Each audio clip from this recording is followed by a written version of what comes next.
దిత్వా తుఫాను ప్రభావంతో పశ్చిమ గోదావరి జిల్లా పేరుపాలెం బీచ్ వద్ద సముద్రం అల్లకల్లోలంగా మారింది. సముద్ర కెరటాలు ఎగిసి పడుతుండటంతో అధికారులు అప్రమత్తమయ్యారు.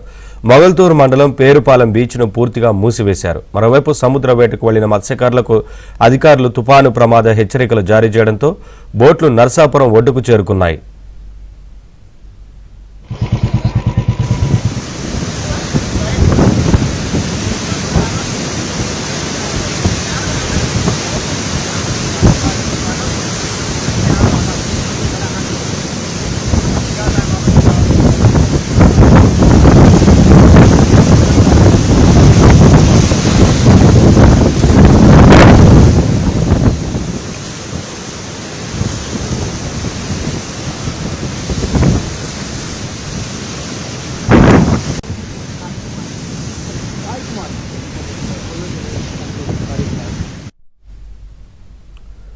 ఉమ్మడి నెల్లూరు జిల్లా వ్యాప్తంగా తేలికపాటి నుంచి మోస్తారు వర్షాలు కురుస్తున్నాయి. కృష్ణపట్నం పోర్టులో 3వ నంబర్ ప్రమాద హెచ్చరిక జారీ చేశారు. మంత్రులు ఆనం రామనారాయణ రెడ్డి, నారాయణ ఎప్పటికప్పుడు పరిస్థితులను సమీక్షిస్తూ అధికారులకు సూచనలు చేస్తున్నారు.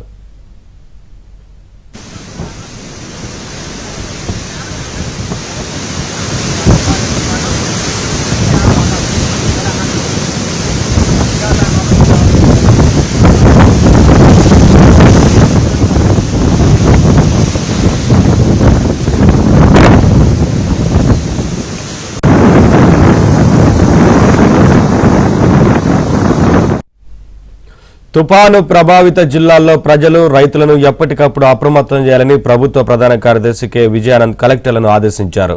విపత్తుల నిర్వహణ సంస్థ ఆర్టీజీఎస్ నుంచి మొబైల్ ఫోన్లకు ఎస్ఎంఎస్ల ద్వారా తుపాను సమాచారాన్ని పంపాలని స్పష్టం చేశారు. తుపాను తీవ్రతను ఎప్పటికప్పుడు అంచనా వేస్తూ ప్రభావిత జిల్లాల్లో అధికార యంత్రాంగం అప్రమత్తంగా ఉండాలని హోంమంత్రి అనిత ఆదేశించారు.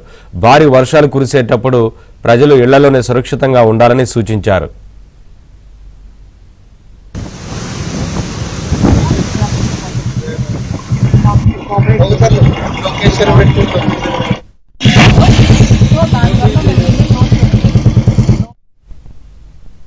అప్డేట్స్ మా కరెస్పాండెంట్ నాయుడు లైవ్ ద్వారా అందిస్తారు.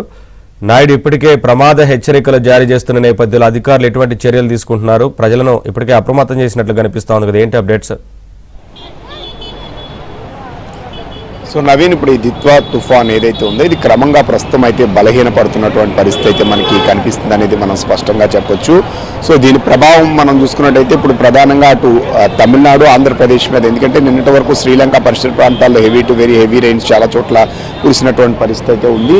సో ఇప్పుడు మనం చూస్తే దీని ప్రభావం అనేది ఇప్పుడు తమిళనాడు, ఆంధ్రప్రదేశ్ మీద ఈరోజు ఎక్కువగా ఉండేటువంటి అవకాశం అయితే ఉందని చెప్పి వాతావరణ నిపుణులు అయితే అంచనా వేస్తున్న పరిస్థితి కనిపిస్తుంది. మరోవైపు ఇది తీరానికి సమీపంగా వస్తుంది కాబట్టి క్రమంగా బలహీనపడడానికి ఆస్కారం ఎక్కువగా ఉంటుంది. ఎప్పుడైనా సైక్లోన్స్ ఫామ్ అవ్వాలంటే అది సముద్రం లోపల ఉన్నప్పుడు మాత్రమే అలాంటి పరిస్థితి ఉంటుంది. ఎందుకంటే దానికి కావాల్సినటువంటి మాయిశ్చర్ కావచ్చు, కంటెంట్ కావచ్చు, సో విండ్ ప్యాటర్న్ కావచ్చు, ఇవన్నీ తోడైతే అది తీరానికి దగ్గరగా వచ్చే కొద్ది అది బలహీనపడుతున్నటువంటి పరిస్థితి కనిపిస్తుంది. ఇప్పుడు మనం చూస్తున్నటువంటి పరిస్థితి ఏదైతే మనకు కనిపిస్తుందో సో ఇది పూర్తిగా క్రమంగా బలహీనపడుతున్నట్టు మనకు చెప్పొచ్చు. వాతావరణ శాఖ చెప్పిన దాని ప్రకారంగా కూడా మనం చూసినట్లయితే సో ఖచ్చితంగా వాతావరణ శాఖ అంచనా వేసింది కూడా ఈరోజు అది క్రమంగా బలహీనపడి దిత్వా తుఫాను ఏదైతే తీవ్ర వాయుగుండంగా తర్వాత వాయుగుండంగా కూడా మారేటువంటి అవకాశం ఉంది. అంటే రేపటి కొంతవరకు బలహీనపడుతుందని చెప్పినటువంటి పరిస్థితి అయితే మనకు కనిపిస్తుంది. దీని ప్రభావం వల్లనే ప్రస్తుతం ఏంటంటే విండ్ ఎఫెక్ట్ ఏదైతే ఉందో 60 to 70 కిలోమీటర్స్, దీంతో ప్రస్తుతం అయితే వర్షాలు పడడానికి ఆస్కారం ఉందని చెప్పి కొంతవరకు అంటే విండ్ ఎఫెక్ట్ ఉండేటువంటి అవకాశం ఉందని చెప్పి వాతావరణ నిపుణులు చెప్తున్నటువంటి పరిస్థితి. ప్రస్తుతం మనం చూసుకుంటే తమిళనాడు పరిసర ప్రాంతాల్లో చాలా చోట్ల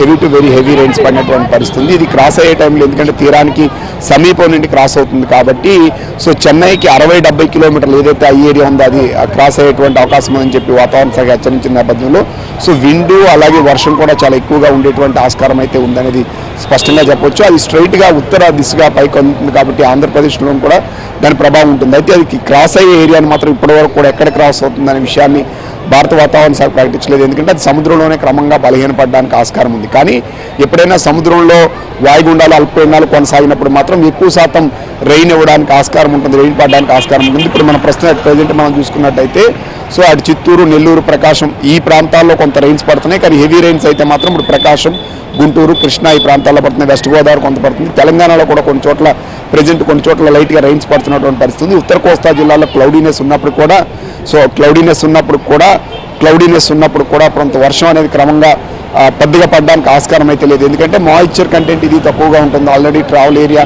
ఎక్కువగా ఉండడంతో సో క్లౌడ్నెస్ అనేది ఉన్నప్పుడు కూడా అంత ప్రభావం అనేది ఉండకపోవచ్చు అనేది చెప్పి ప్రస్తుతం వాతావరణ నిపుణులు కానీ వీరు కానీ హెచ్చరిస్తున్నటువంటి పరిస్థితి ఉంది.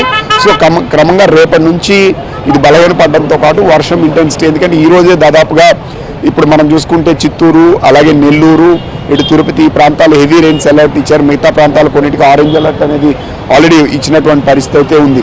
సో ఇది క్రమంగా బలహీనపడే కొలది ఆ ఇంటెన్సిటీ తగ్గడంతో పాటు రెయిన్ యాక్టివిటీ తగ్గుతుంది. బట్ ఈ రోజు రేపు కూడా సో ఆంధ్రప్రదేశ్లో చాలా చోట్ల వర్షాలు పడడానికి ఆస్కారం ఉందని చెప్పి వాతావరణ నిపుణులు అయితే వీళ్ళైతే అంచనా వేస్తున్నటువంటి పరిస్థితి అయితే మనకి కనిపిస్తుంది అనేది స్పష్టంగా చెప్పొచ్చు. సో మరోవైపు మనం చూసుకున్నట్టయితే దిత్వా తుఫాన్ ఆరంభం నుంచి కూడా గంటకి ఇప్పుడు ప్రస్తుతం 10 కిలోమీటర్ల వేగంతో కదులుతున్నటువంటి పరిస్థితి అయితే కనిపిస్తుంది. సో ఇది క్రమంగా మనం చూస్తే ఏంటంటే దీని ఇంటెన్సిటీ తగ్గడంతో పాటు ఇది కదిలేటువంటి స్పీడ్ కూడా క్రమంగా తగ్గుతూ వస్తుంది. సో ఎప్పుడైతే స్లోగా కదులుతుందో దానికి బలం క్రమంగా బలహీనపడడానికి ఆస్కారం ఉందనేది వాతావరణ నిపుణులు అంచనా వేస్తున్నటువంటి పరిస్థితి. సో ప్రస్తుతం ఉన్నటువంటి దిత్వా తుఫాన్కి అదే ప్రధాన కారణంగా కూడా మనం చెప్పొచ్చు. ఇది నైరుతి బంగాళాఖాతంలో ప్రస్తుతం అయితే కొనసాగుతున్నటువంటి పరిస్థితి అయితే మనకి ఉందనేది స్పష్టంగా చెప్తున్నాం. సో ఇది క్రమంగా ఆంధ్రప్రదేశ్ తీరం సమీపం దగ్గరికి వచ్చే సమయానికి, అంటే మనం చూసుకున్నట్టయితే ఇప్పుడు నెల్లూరు లేకపోతే ప్రకాశం ఈ ప్రాంతం నియర్ బై వచ్చే టైంకి ఇది క్రమంగా బలహీన పడిపోతుంది అనేది స్పష్టంగా తెలుస్తుంది. రేపటికి పూర్తి స్థాయిలో బలహీన పడుతుంది.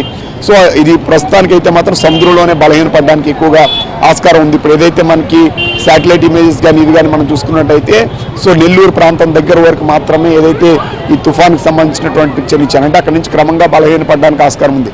సో ప్రస్తుతం మనం ఏదైతే రాడార్ శాటిలైట్ మ్యాప్స్ ప్రకారంగా కానీ మనం చూసుకున్నట్టయితే చెన్నై అలాగే ఇప్పుడు దక్షిణ కోస్తాలో ఉన్నట్టు దిగువ చిత్తూరు కానీ నెల్లూరు ఈ ప్రాంతాల్లో అయితే లైట్ రైన్సే పడుతున్నాయి. మళ్ళీ నైట్ తర్వాత పెరగడానికి ఆస్కారం ఉంది. ఇప్పుడు హెవీ రైన్స్ అనేవి మాత్రం ప్రకాశం గుంటూరు కృష్ణా కొన్ని చోట్ల పడుతుంది. అటు తెలంగాణ ప్రాంతంలో ఉన్నటువంటి ఏదైతే నల్గొండ ఈ పరిసర ప్రాంతాల్లో కొంత రైన్స్ పడడానికి ఆస్కారం ఉంది. మిగతా ప్రాంతాల్లో క్లౌడీనెస్ ఉంటుంది. మరోవైపు సో చలి తీవ్రత కూడా క్రమంగా పెరగడానికి ఆస్కారం ఉంది. ఎందుకంటే సో సైక్లోన్ ఎప్పుడైతే ఫామ్ అయిందో విండ్ ఎఫెక్ట్ అనేది క్రమంగా పెరుగుతుంది. ఈ సీజన్లో ఆల్రెడీ టెంపరేచర్స్ గణనీయంగా పడిపోవడంతో చలి తీవ్రత కూడా కొంతవరకు పెరగడానికి అయితే ఆస్కారం ఉంది. ఈ రోజు రేపు ఆంధ్రప్రదేశ్లో ఓ మోస్తారు వర్షాలతో పాటు అక్కడక్కడ భారీ వర్షాలు కూడా పడడానికి ఆస్కారం ఉంది. తెలంగాణలో కూడా చెదురుమదురుగా జల్లులు పడడానికి ఆస్కారం ఉందని చెప్పి వాతావరణ నిపుణులు అయితే అంచనా వేస్తున్నారు.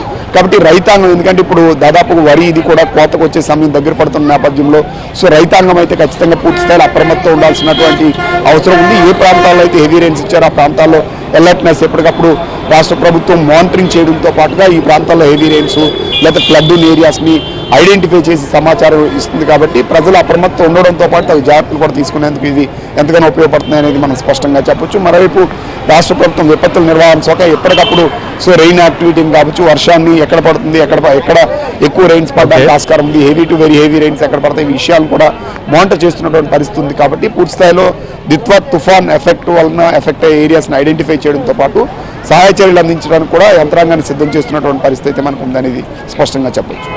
Thank you Naidu.